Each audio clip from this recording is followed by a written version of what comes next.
Hello everybody, welcome to my channel. आप सभी का स्वागत है मेरे चैनल पे। और इस वीडियो में हम बात करेंगे सीटेट वाले बच्चों के लिए जो सीटेट में जो है अपना पेपर अटैम्प्ट करने वाले हैं अब जुलाई में, and they are too worried. देखो मैं आपको बताती हूँ, सीटेट ऐसे कुछ डरने की बात नहीं होती है, टेंशन लेने की बात नहीं होती है, नहीं होगा। मतलब अब जैसे बच्चे जो हैं टीचिंग लाइन में नए होते हैं तो सबसे पहला पेपर वो जो है अपना सीटेट का ही देते हैं टू टेस्ट देयर नॉलेज। और मतलब वो काफ़ी स्ट्रेस्ड रहते हैं कि भाई क्या होगा, कैसे करेंगे, सिलेबस भी नहीं हुआ अभी तक, पेपर आने वाला है, क्या करना है।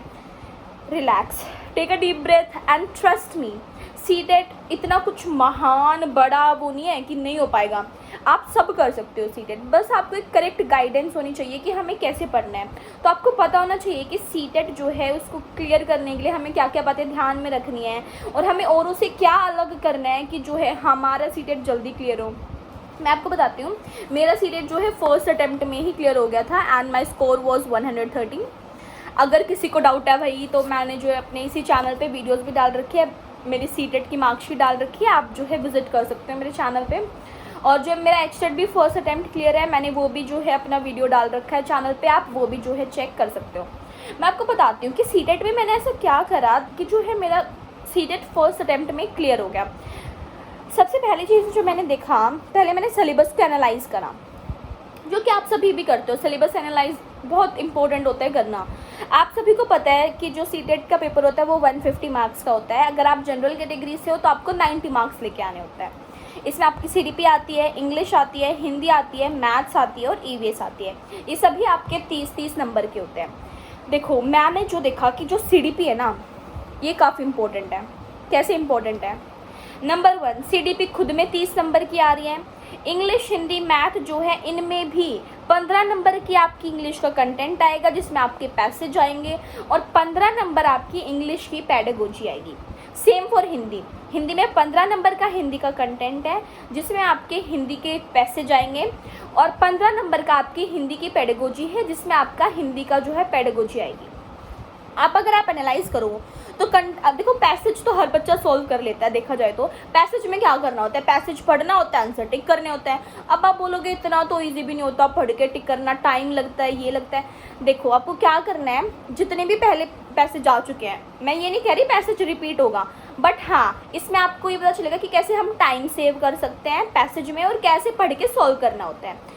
तो आप इंग्लिश और हिंदी के जो है अगर आप ऑल्टरनेट डेज पे, जैसे आज आपने एक पैसेज इंग्लिश का लगाया, कल आप एक पैसेज हिंदी का लगाओ, इससे क्या होगा, आपका टाइम सेव होगा। क्योंकि मैंने देखा है कि बच्चों को क्या है, पेपर पूरा कंप्लीट नहीं हो पाता, उन्हें पेपर कंप्लीट करने में जो है दिक्कत आती है। तो आप क्या करना, एक दिन आज इंग्लिश का लगा रहे हो पैसेज, कल आप हिंदी का लगाओ। मेक श्योर अब जब तक सीटेट 7 जुलाई तक आप ये काम डेली कर रहे हो, इससे क्या होगा, आपकी कमांड जो है आपकी तो टाइम पे आएगी और पैसेज कैसे सॉल्व करते हैं वो आपको पता चलेगा। ओके गाइस, तो पैसेज इतना कोई बिग टास्क नहीं है, अगर आप डेली प्रैक्टिस करोगे डेफिनेटली टाइम सेव होगा। Moving to the next point, अब हम आगे क्या करना है, मैथ्स पे। मैथ्स 15 नंबर का कंटेंट होता है, 15 नंबर की मैथ्स की पेडागोजी होती है। भाई मैथ्स बहुत ही बेसिक आती है। अगर आपने 10th तक मैथ्स पढ़ा है स्कूल में, आप जो है मैथ्स में मार नहीं खाओगे सीटेट में, आप आराम से कर लोगे। अगर मैं आपको अपना पर्सनल बताऊं, अब मैंने देखा बहुत सारे बच्चे क्या करेंगे, मैथ्स की क्लासेस लगा रहे हैं, नंबर सिस्टम पढ़ रहे हैं, एलसीएम पढ़ रहे हैं, ये चैप्टर वो चैप्टर। आपको नहीं करना है। आपको क्या करना है, प्रीवियस बुक लीजिए, मैथ्स का टॉपिक उठाइए, मैथ्स के 30 क्वेश्चन उठाइए, सॉल्व कीजिए। जो क्वेश्चन नहीं हो रहा है उसका आंसर, मतलब वो क्वेश्चन जो नहीं हो रहा है पहले तो आप आंसर्स अपने लिखिए, फिर मैच करें। जो क्वेश्चन गलत है उसका करेक्ट आंसर देखें, ओके सॉल्व करें, हाँ समझ आ गया, नेक्स्ट। फिर जो अगला पेपर है वो उठाइए। आपको पता है प्रीवियस ईयर आपको इजीली नेट पे भी मिल जाते हैं, बुक्स भी होते हैं बहुत सारी, तो अगर आप वो लेके आइए, मैथ्स आप वहाँ से कीजिए। मैथ्स मैं बता रही हूँ, वीडियोस कवर करना, 20-30 बैचेस, मतलब लोगों का जो है धंधा बन चुका है भाई काम करने का अपना, कि वो सीटेट के बैच पे बैच बेचे जा रहे हैं। बट आपको बैच में इनरोल नहीं होना है, सेल्फ स्टडी से भी जो है सीटेट क्लियर हो सकता है। और मैं कह रही हूँ अभी भी क्लियर हो सकता है, अगर आपने अभी तक कुछ भी नहीं पढ़ा है और 7 जुलाई का पेपर है, अभी भी सीटेट क्लियर हो सकता है। All you need is consistency and the right direction. आपको ये पता होना चाहिए आपको किस डायरेक्शन में पढ़ना है, कुछ भी नहीं पढ़ना है, लिमिटेड सामान रखो, मल्टीपल रिविजन करो। भाई ये मैं आपको बहुत ही ज़्यादा ज्ञान मंत्र बता रही हूँ, कम रखो, बार बार पढ़ो। जैसे कि अगर आपने मान लो 10 टॉपिक पढ़े हैं सीडीपी के, तो उन 10 टॉपिक में से आपका एक भी आंसर गलत नहीं होना चाहिए पेपर में। कम पढ़ो पर अच्छा पढ़ो। ओके गाइस, तो मैथ्स मैंने बता दिया मैंने कैसे पढ़ा था। ईवीएस देखो, ईवीएस आपको एक बार जरूर कवर करनी पड़ेगी। अगर आप एक बार पूरी ईवीएस पढ़ लेते हो ना तो आपको दिक्कत नहीं आने वाली। मैंने आप बहुत सारे यूट्यूब पढ़ा भी रही है आपको ईवीएस, तो अगर आप ईवीएस वहाँ से कर लेते हो बेस्ट है। अगर आप ईवीएस वहाँ से नहीं कर पा रहे हो मुझे बोलोगे, मैं अपने नोट्स शेयर करूँगी, ईवीएस मेरे चैनल पे भी हो जाएगी। ईवीएस आपको क्या करना है, ईवीएस एक बार कवर कर लीजिए, फिर प्रीवियस ईयर लगाइए। सीडीपी में आप सभी को पता है भाई, प्याजे वाइगॉट्स्की कोलबर्ग इतने इंपॉर्टेंट है, हर बार पेपर में आते हैं। 3 थ्योरी हैं भाई, रट नहीं सकते 3 थ्योरी। आपको ये 3 थ्योरी 4 से 5 नंबर डेफिनेटली दिला देंगी। ग्रोथ डेवलपमेंट है, हर बार क्वेश्चन आते हैं 1 नंबर ग्रोथ डेवलपमेंट से। सभी को पता है ग्रोथ क्या होती है, डेवलपमेंट क्या होती है। प्रिंसिपल ऑफ डेवलपमेंट जो होते हैं, 1 से 2 क्वेश्चन हर बार देखने को मिलेगा। भाई क्यों नहीं पढ़ रहे हो, मतलब पूरा पेपर तो पहले से पता है सीटेट में क्या क्या आने वाला है, बस वो ही पढ़ना है। उससे पढ़ने में दिक्कत हो रही है तो बताओ क्या कर सकते हैं। अगर आपको किसी पर्टिकुलर थ्योरी में दिक्कत है कमेंट करो, मैं आपको बताऊंगी कैसे थ्योरी है, क्या क्या ईजी वे में।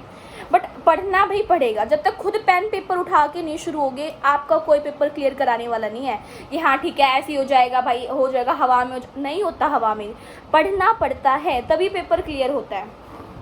देखो सीडीपी में बहुत ही प्यारा सब्जेक्ट है, इंटरेस्टिंग सब्जेक्ट है। स्कोर करना मतलब सीडीपी में आप 30 on 30 भी लेके आ सकते हो। मेरे भी 29 मार्क्स थे सीडीपी में आउट ऑफ 30। मतलब सीडीपी काफ़ी प्यारा वो होता है, सब्जेक्ट होता है। एक बार इसे पढ़ो तो मन लगा के, तभी तो आपको पता चलेगा ना क्या सब्जेक्ट है क्या कुछ है। और भाई मैं आपको बताती हूँ, एक बार आपने सिलेबस कवर कर लिया, सीडीपी का हो गया, मैथ्स हो गई है, मैंने इंग्लिश हिंदी तो पैसेज लगाने को बोला है। और जो 15 नंबर की पेडागोजी है वो आपको पढ़नी है खुद से। और पेडागोजी पढ़ने के बाद जो है आप सभी के previous year full on full लगाओ। आपका स्कोर जो है आप देखोगे डे बाय डे इम्प्रूव होने लगेगा। और आपका मॉक टेस्ट में, मतलब मॉक टेस्ट होते हैं, प्रीवियस ईयर होते हैं, इन्हीं में आपका स्कोर 90+ आराम से आएगा। अगर आपको किसी भी टॉपिक में प्रॉब्लम है कि हमें जो है जैसे कि फॉर एग्जांपल इंग्लिश हिंदी में लैंग्वेज एक्विजिशन लर्निंग समझ नहीं आ रहा है क्या होता है ये सब, तो आप कमेंट करना, मैं उस पर्टिकुलर टॉपिक की वीडियो जरूर लेके आऊँगी। अब आप चाहते हो मैं पूरा सिलेबस सीटेट का कराऊँ तो देखो वो तो टाइम वेस्ट होगा, क्योंकि यूट्यूब पर बहुत सारे चैनल ऑलरेडी सीटेट का पढ़ा रहे हैं, तो आप वहाँ से देख सकते हो, कहीं से भी रेफ़र कर सकते हो, बुक ले सकते हो। बट अगर आपको किसी एक पर्टिकुलर टॉपिक में दिक्कत आ रही है, किसी सब्जेक्ट में दिक्कत आ रही है, कमेंट करना, मैं फिर से वीडियो बनाऊँगी। और गाइज़ अभी भी पढ़ना स्टार्ट कर लोगे, कुछ नहीं लेट हुआ अभी भी। मेक श्योर आप सीटेट क्लियर करो इस बार, क्योंकि आपको पता है कितनी सारी वैकेंसी आने वाली है। सबसे बड़ा मोटिवेशन, अगर आपका सीटेट ही क्लियर नहीं होगा तो आप उन वैकेंसीज़ में नहीं बैठ पाओगे। और आपको पता है कितना गोल्डन अपॉर्चुनिटी है, 2024 हमें वैकेंसीज़ देखने को मिल रही है। मेक श्योर आप पढ़ रहे हो डेली भाई, इससे बड़ा कोई मोटिवेशन मतलब मुझे लगता नहीं कि आई डोंट थिंक कोई हो सकता है। तो मेक श्योर आप जो है रेगुलरिटी लाओ अपने में, कंसिस्टेंसी लाओ, डेली पढ़ो, डेली पेपर लगाओ। So this was all for today. Thank you for watching the video. Do subscribe my channel.